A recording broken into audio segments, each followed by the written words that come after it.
Hello everyone, this is your nurse Rebecca for Pinoy Nurse Portal. As you can see, I am not at home. Your nurse Rebecca is on vacation mode. We are at Incheon International Airport, Seoul, South Korea. But today we will not talk about Seoul, South Korea. We will talk about PTO time or your vacation time. How do you accumulate that, your sick time, and maybe a little bit about bereavement? Because unlike in the Philippines, when you are hired, you are given a fixed 30 days vacation leave. In the United States, it's different. How do you accumulate that?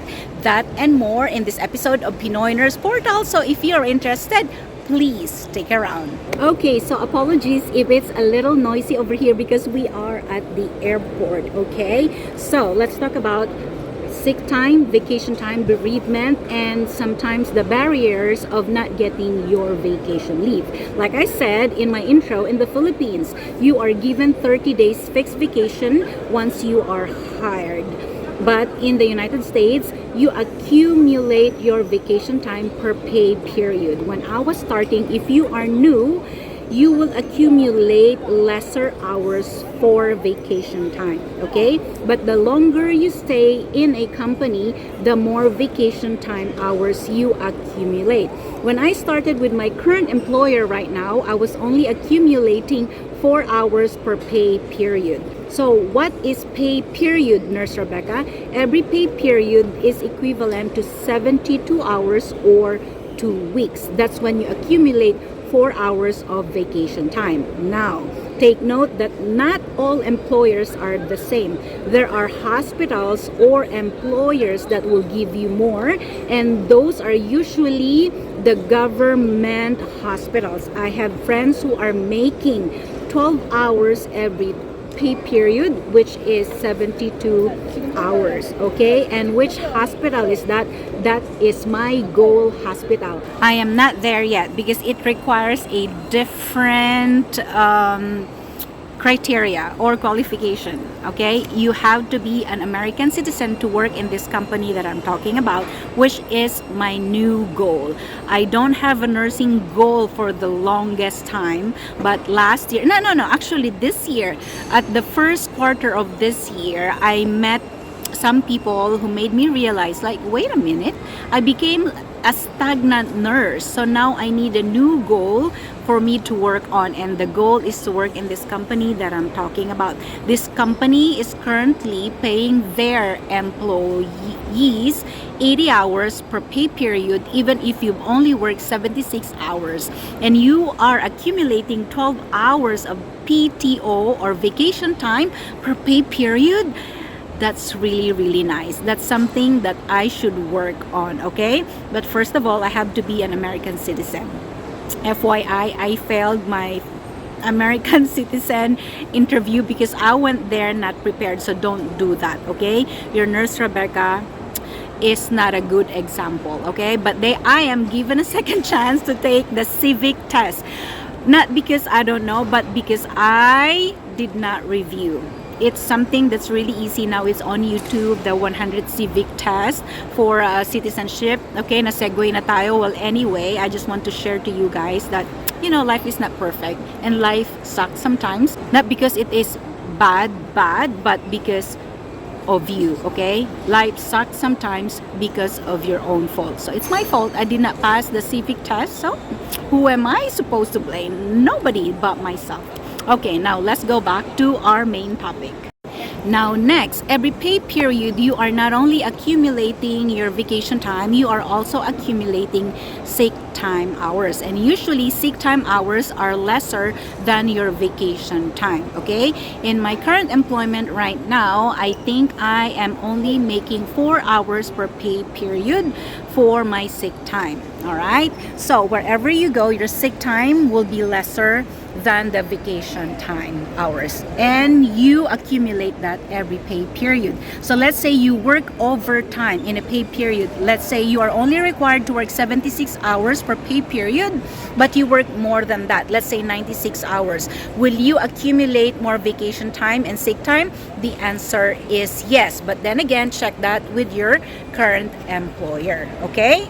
Next, let's talk about bereavement time. When can you apply for that? And do you need to accumulate certain hours to apply for bereavement? The answer is no. Whether you are a new hire or an old employee, you can always apply for bereavement, and it is usually the next of kin. Let's say your husband, your children, your parents. Okay, it will not apply to your uncles, aunties, and cousins, but then again, check with your employer. But that's the policy right now in my current hospital, and that's why I am sharing it with you. Now, how many days can you get for your bereavement time? Let's say your your parent passed away, you are given 3 days paid, okay? But they will ask you whether it's an in-state or out-of-state. Let's say you need to go back to the Philippines. So how many days do you need? Well, if you are going out of state, they usually give you a longer time period, but they will only give you 3 days of free bereavement without taking off time or without taking time from your vacation leave. Anything after 3 days will be taken out of your vacation time. So let's say you have to go on bereavement, you have to go to the Philippines, and they've given you 3 days of bereavement time, but you don't have a PTO time or vacation time anymore because you've used it from your previous vacation. Can you still go?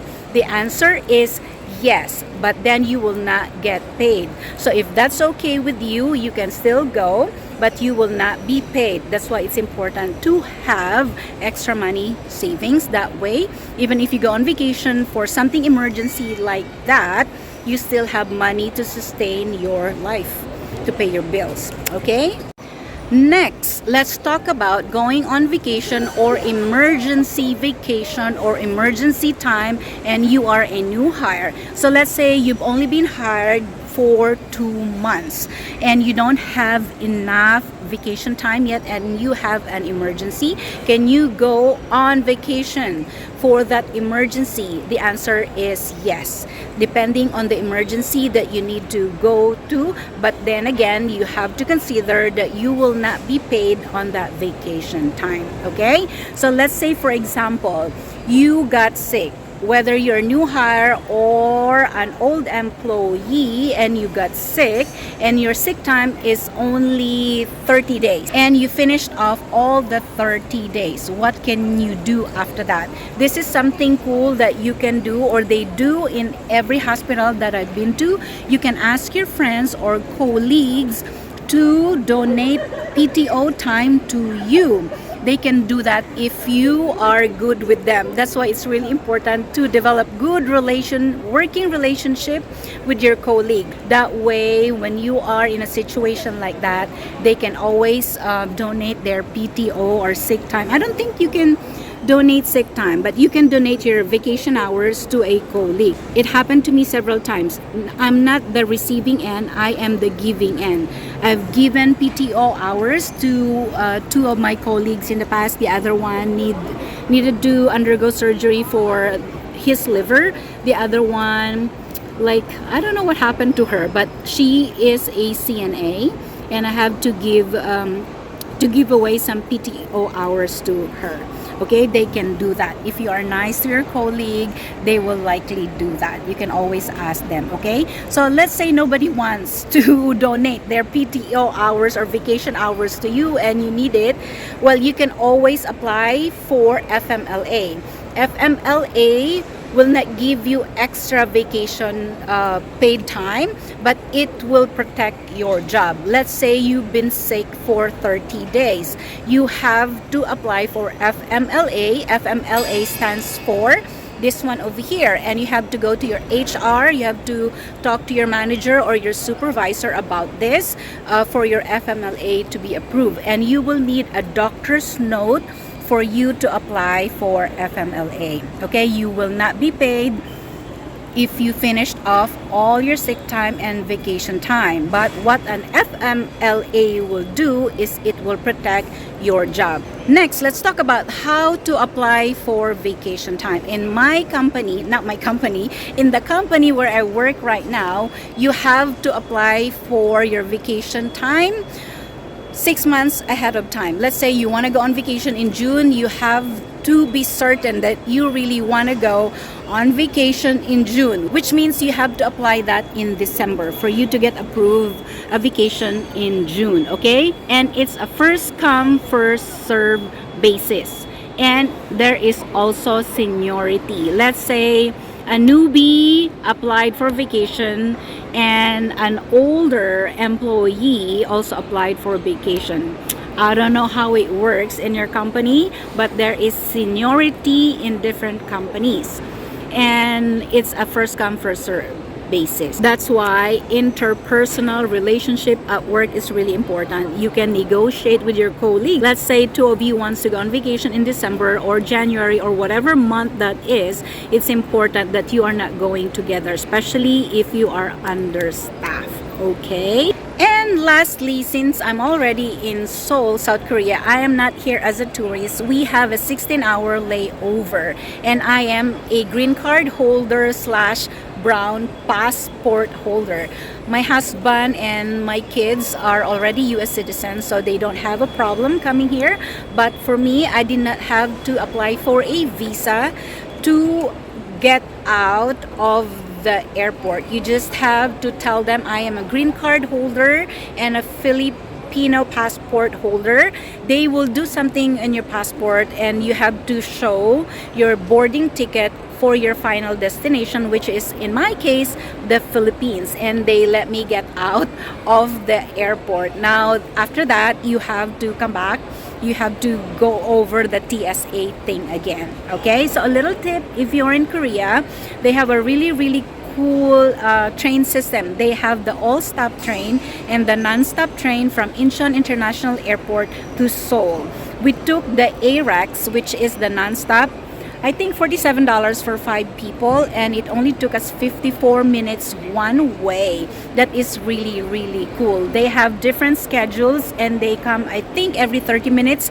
Go check out ARAX if you want to come over here. Now, since it's still, I don't know if is the pandemic over already, or are we still in pandemic? Because nobody is wearing mask anymore, but they still require you to sign a Q code.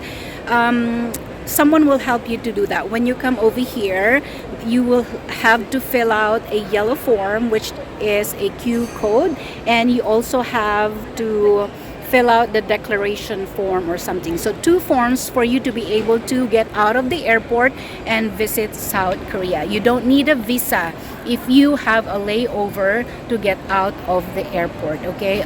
All you have to do is sign the Q code card, the declaration card, and to show them your boarding pass. When you fill out the Q code card and the travel destination card or something, it will ask you for a Korean phone number and a Korean address. So for the address, you could use the terminal address and the terminal phone number, which is, in my case, we are flying Korean Air, so I use Terminal 2 at Incheon. So I use their address and their phone number. So good luck with your vacation. I'll try to do my best to vlog. Our next stop will be Philippines. We are going to Baguio, we are going to Ilocos, we are going to Palawan, and I will give you a tip. I made a big mistake when I booked our flight to Palawan, which I will share when I am in Palawan. So thank you so much for watching today's episode of Pinoy Nurse Portal. To everyone who wants to become a USRN, thank you so much for watching my vlog. Don't forget to like, share, and subscribe. And I have a good news for all of you guys. We are now monetized! Thank you so much. If I have ads, please don't skip my ads, okay? And please don't forget to like, share, and subscribe. And as always, thank you so much for watching. See you on our next vlog.